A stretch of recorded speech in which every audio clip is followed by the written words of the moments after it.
que você possa abrir o seu coração para que o Senhor encontre morada, espaço aí para fazer morada.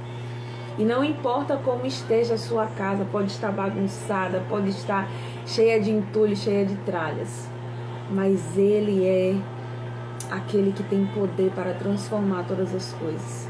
Mas Ele está na porta, né? A Bíblia fala lá no livro de Apocalipse que Ele está na porta e Ele bate. Se alguém ouvir a minha voz e abrir, eu entrarei, cearei com ele e ele ceará comigo. Então, Jesus, ele tem um desejo muito grande de ter intimidade com você, de habitar em você, de fluir em você e através de você. Mas ele é um Deus respeitoso. Ele é um Pai de amor respeitoso. Se você não der lugar para ele, ele não vai invadir. Satanás que invade.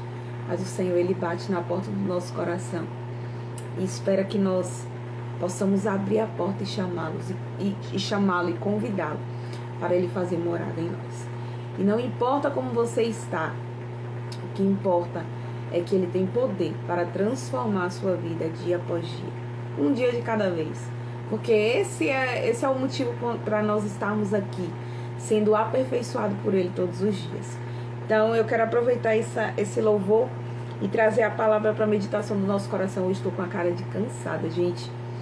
A noite anterior eu praticamente nem dormi preparando material para a palestra que eu dei. No dia de hoje também o famoso friozinho na barriga, né? A ansiedade de como era que ia acontecer, como era que ia ser. É sempre uma expectativa muito grande e para a honra e glória do Senhor foi maravilhoso.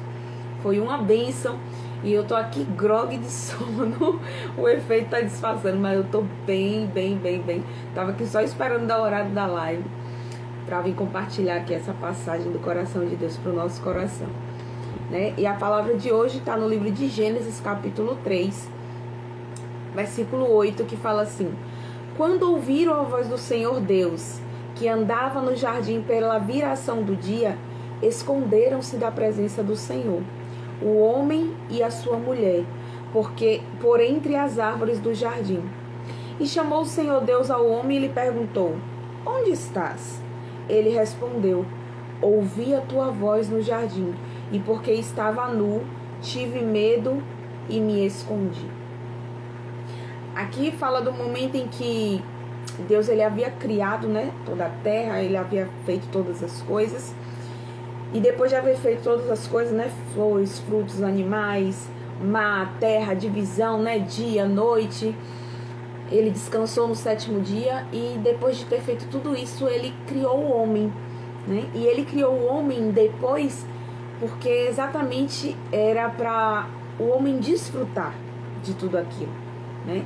Tudo que Deus havia feito, a Bíblia fala que ele olhava e ele via que era bom. E no final ele criou o homem exatamente para desfrutar. E o homem, antes da queda, ele tinha domínio sobre todas as coisas. A terra não tinha nenhum tipo de escassez, a terra não tinha nenhum tipo de maldição sobre ela. O homem governava sobre tudo. Imagine, o homem governava sobre todos os animais que hoje a gente tem como perigosos, como selvagem. O homem governava sobre as águas, o homem governava debaixo da terra, né, sobre a terra. O homem tinha todo o domínio da terra sobre as suas mãos, porque Deus havia o feito assim. E aí, a Bíblia fala que Deus ele descia na viração do dia para conversar com Adão. Todos os dias. Desde o princípio, desde do início, né? Deus ele nos criou exatamente com esse desejo de se relacionar conosco. Nós somos a criação de Deus e o Criador, ele deseja desde o princípio se relacionar com a gente. Então você percebe que no decorrer da história de Gênesis a Apocalipse, você vê que Apocalipse é o último livro da Bíblia, Gênesis é o primeiro.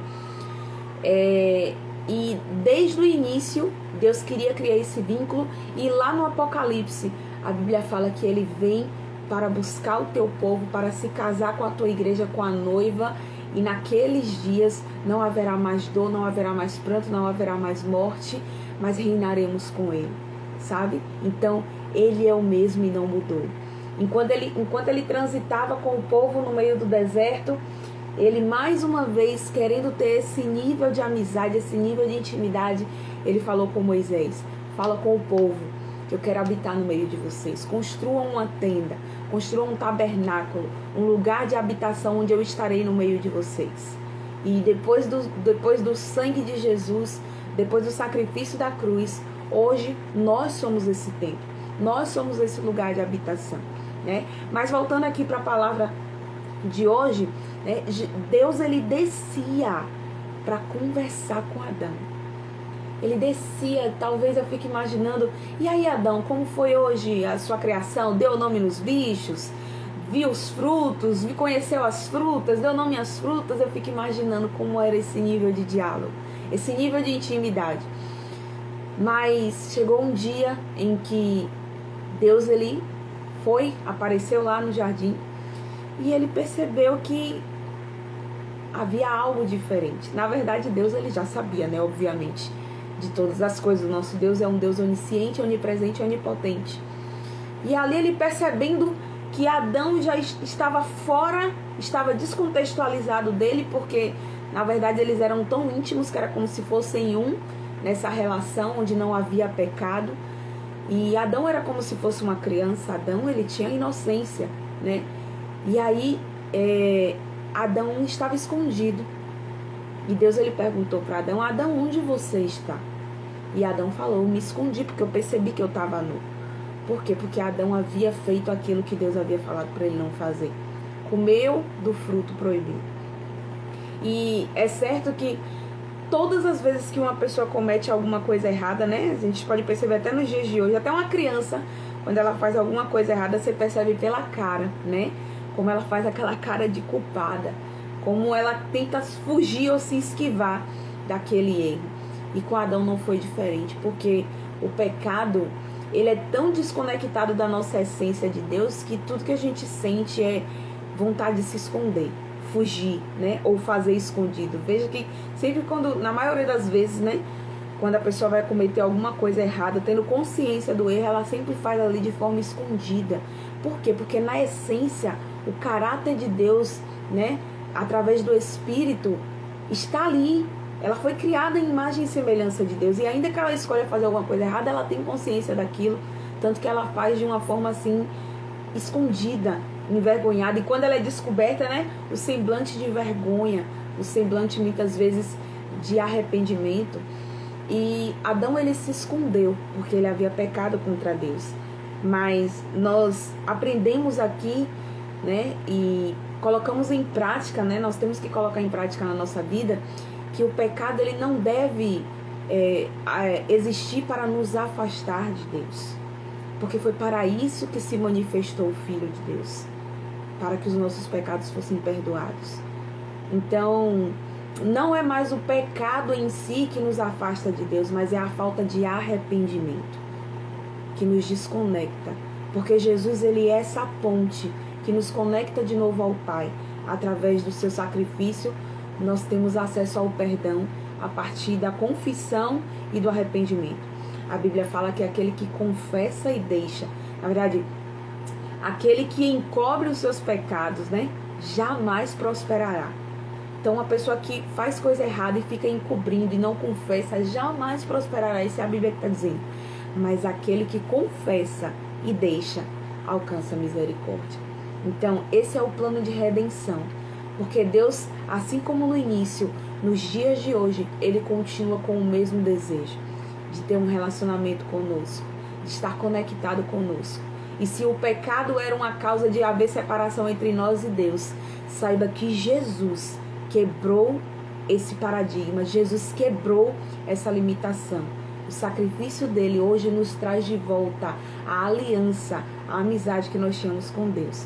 E para nós termos acesso a isso, nós temos que reconhecer as nossas fraquezas, as nossas falhas e dizer: Senhor, através do teu Filho Jesus, eu escolho me reconectar contigo. Eu escolho voltar de novo para o jardim, para o centro da tua vontade, para o centro da nossa amizade. Então, que nesses dias você possa convidar o Senhor para fazer morada, independente de como você esteja. Lembre de Adão. Adão pecou, né? E houve redenção. Nós não estávamos ali no Jardim do Éden, entretanto nós havíamos levado a culpa, nós carregávamos a culpa de Adão, né? A consequência do pecado de Adão. Mas nós também não estávamos ali no Calvário, onde Jesus foi crucificado.